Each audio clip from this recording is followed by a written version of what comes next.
olha só, existem diversos protocolos para mensurar o VO2 máximo de forma indireta. O melhor protocolo que a gente tem, né, é o de forma direta, utilizando o quê? Um espirômetro. Só que não são todos os alunos que têm condições de arcar com uma despesa de um teste desse. E sabe, uma outra limitação, não é nem essa muito a questão financeira do aluno em si, porque muitos têm condições. É a questão do personal não saber interpretar os resultados. Não entender o resultado ali do primeiro limiar, do segundo limiar, né? Do limiar aeróbio e do limiar anaeróbio. O que isso quer dizer? E prescrever em cima disso.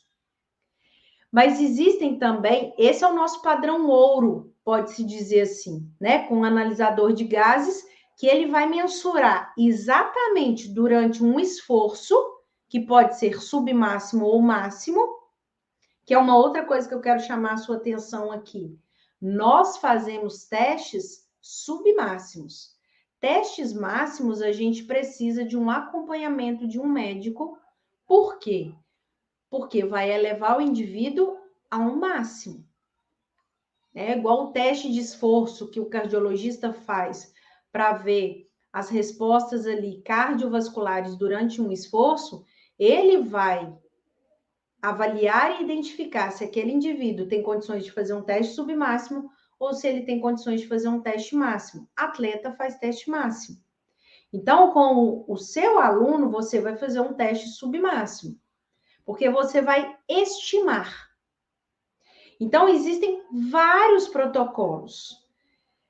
Esse que eu vou mostrar aqui é um protocolo em cicloergômetro, em bike, que você precisa de uma bike com algumas condições específicas aqui, mas que muitas academias têm esse tipo de bike. Mas se você não tem bike, você tem teste que você pode fazer de campo, que é o teste de pista. Um dos mais conhecidos e clássicos é o teste de 12 minutos de Cooper.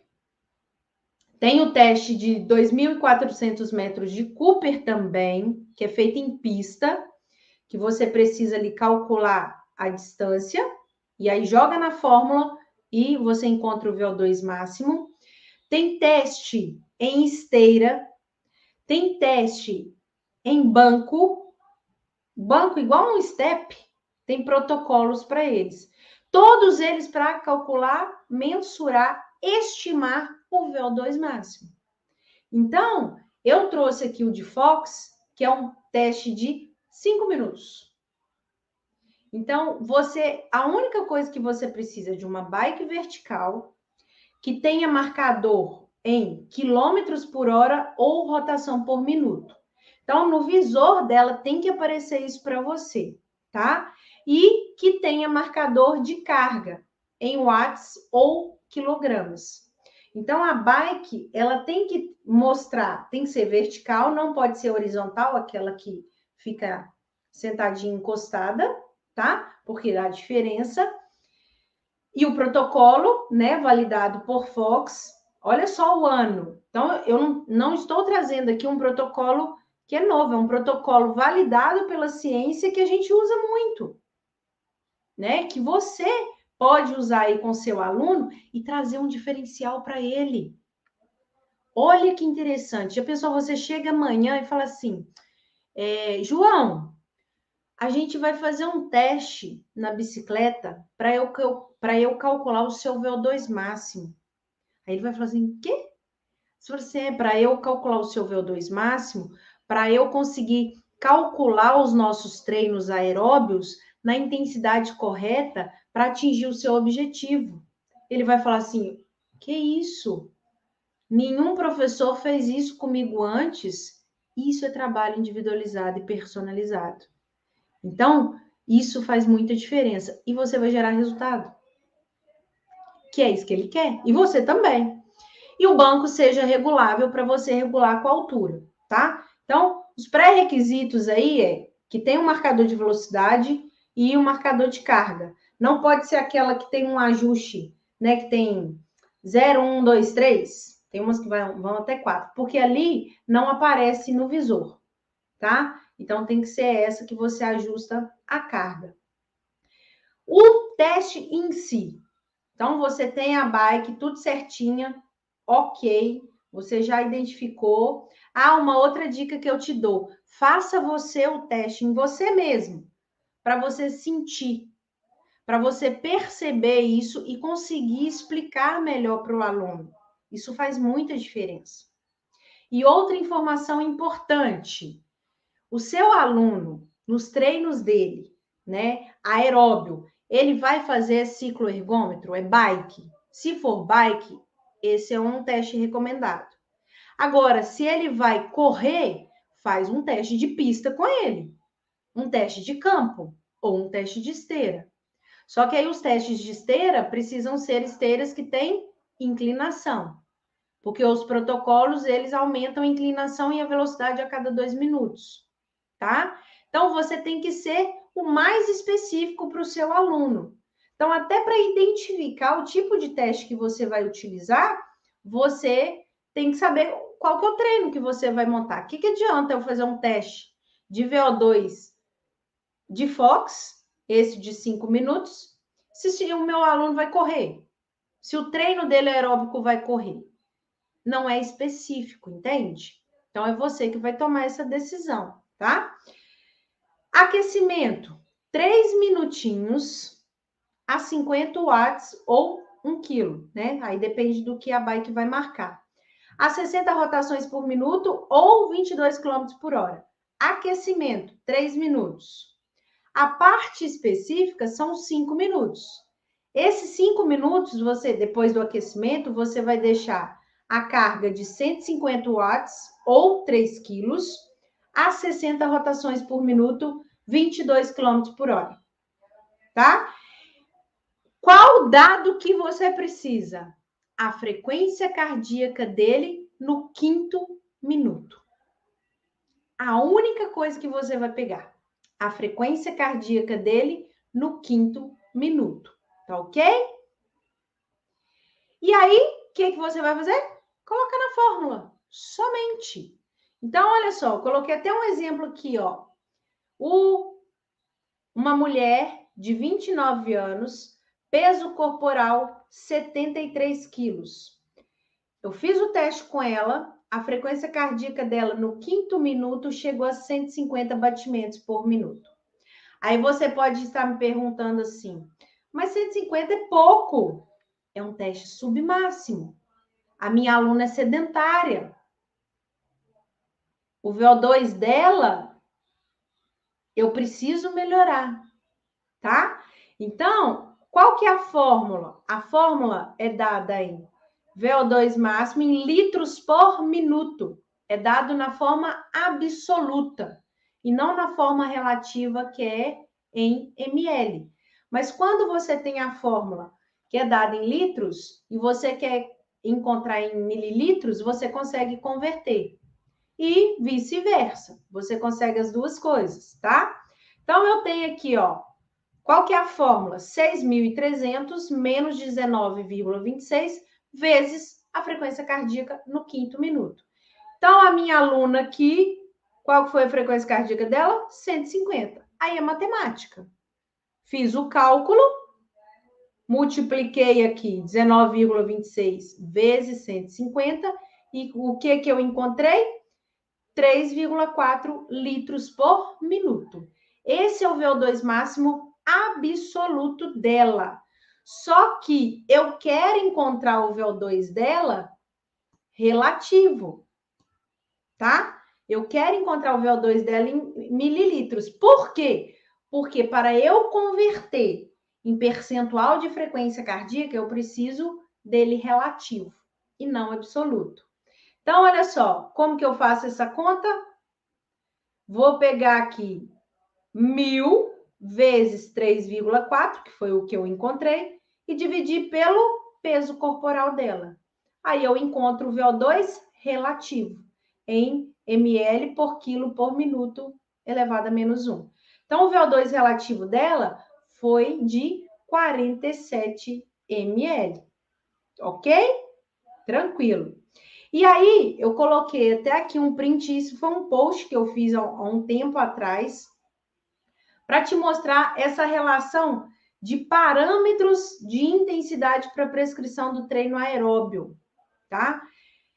Então, vai de muito baixa, baixa, moderada, vigorosa e perto do máximo. E a gente tem porcentagem de frequência cardíaca, percentual, né, de frequência cardíaca, percentual de frequência cardíaca de reserva, percentual de VO2 máximo e percepção subjetiva de esforço.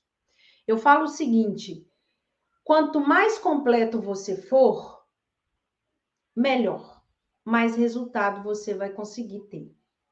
Então, eu pegando aqui no VO2, olha só, qual que vai ser a classificação aqui, o parâmetro de intensidade para ela? Ela está com 47, certo? Só que aqui é percentual, né? Não é em mililitros. Mas ela estaria aqui na faixa de moderado, tá? Claro que aqui é em porcentagem, mas só para você ver que todos têm relação. A frequência cardíaca, por que que eu calculo o VO2, mas durante os treinos eu monitoro a frequência cardíaca? Por quê? Porque a frequência cardíaca, ela tem uma íntima relação com o consumo máximo de oxigênio.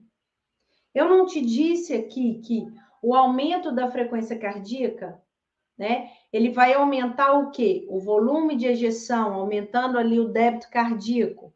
Quanto mais sangue circulante e maior a frequência respiratória, maior o volume de oxigênio circulante. Então, eles têm uma íntima relação crescente. Por isso que a gente utiliza a frequência cardíaca. Mas quando eu faço o cálculo da frequência cardíaca de reserva ali de treino, né, que é a zona alvo, durante o treino do aluno, a partir do VO2 que eu encontrei, é muito mais específico do que simplesmente eu usar fórmula de frequência cardíaca máxima, né? Então, e isso está relacionado, olha só, à escala de percepção subjetiva de esforço, a escala de Borg. Então, você pode usar tudo isso. O VO2, você faz o teste, você utiliza a frequência cardíaca, você utiliza escala de percepção subjetiva de esforço para você ter certeza e monitorar sempre a intensidade que você quer trabalhar. E essa intensidade, ela é, né, medida através do VO2 máximo. A maioria dos estudos que você pegar aí, né, estudos científicos, artigos científicos, que você pegar para ler falando sobre intensidade, eles vão te dar o quê? VO2 máximo. Por quê? Porque a intensidade é medida através do VO2 máximo. Por isso que um teste utilizando um analisador de gases, um espirômetro, ele é considerado padrão ouro, porque ele pega ali o mais próximo, né, da condição ali, da quantidade de oxigênio que está sendo consumida e a quantidade de CO2 que está sendo produzida. E aí ele pega ali produção de CO2, produção de lactato, ele me dá limiares, que me dizem o quê? Intensidades. Ah, mas eu não tenho um espirômetro, eu não tenho como fazer esse teste com o meu aluno. Faz o teste indireto, como esse simples aqui de Fox de 5 minutos. Ou, não, ele não vai pedalar, o treino dele é corrida, ele gosta de correr. Vou fazer o teste de Cooper. Ah, mas ele não tem um bom condicionamento, porque o de Cooper é trotando, correndo o tempo inteiro, os 12 minutos. Tem o teste de 1 milha, que é o teste de 1.600 metros para pessoas sedentárias, para cardiopatas, para idosos, que tem que ser com uma intensidade mais baixa, mas é um teste de caminhada. Então, fica mais específico do que o seu aluno vai fazer.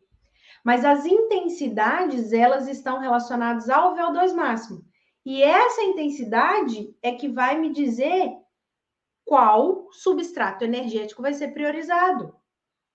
Então, olha só, a 25% do VO2 máximo, que é considerada uma intensidade leve, tem-se uma utilização muito maior de lipídios do que de carboidratos. Então, quando eu penso no aeróbio contínuo como um todo, eu vou ter momentos ali, claro, que a frequência cardíaca elevou, que o consumo de oxigênio foi elevado, mas eu não consigo manter uma intensidade alta por muito tempo. Então, o que me fornece energia em grande quantidade por mais tempo são as gorduras, os lipídios. Agora, esse 25% aqui é uma média que, olha só, quando eu vou para o moderado, eu já vou lá para os 65%. Então, eu posso considerar até ali os 60%, eu posso considerar leve. Porque o que é leve para mim, pode não ser leve para você. Individualidade, certo? Então, a 65% do VO2 máximo, olha só, eu ainda continuo com um grande consumo de lipídios. Mas olha como que o consumo de carboidratos também aumenta. Deixa eu tomar uma água aqui, gente. Então, olha só. Agora, a 85% do VO2 máximo, considerado intenso, eu tenho um consumo maior de carboidratos via anaeróbia lática.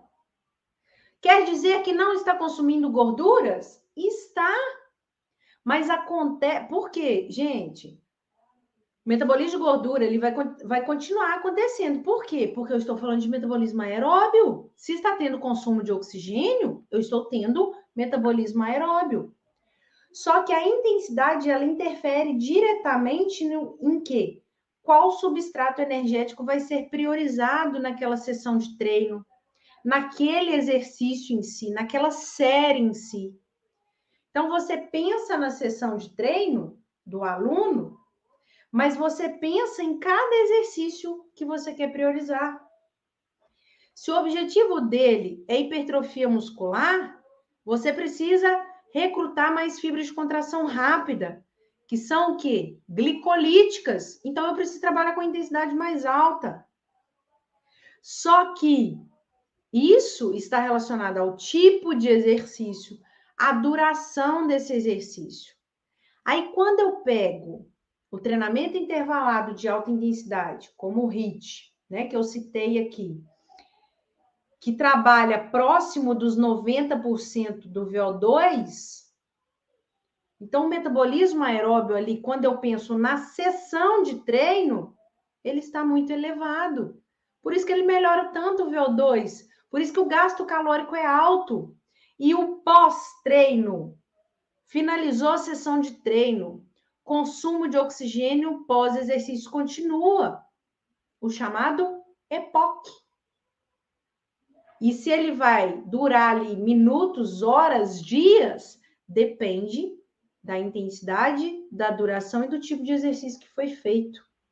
Então, é esse raciocínio que você tem que ter para interpretar os dados.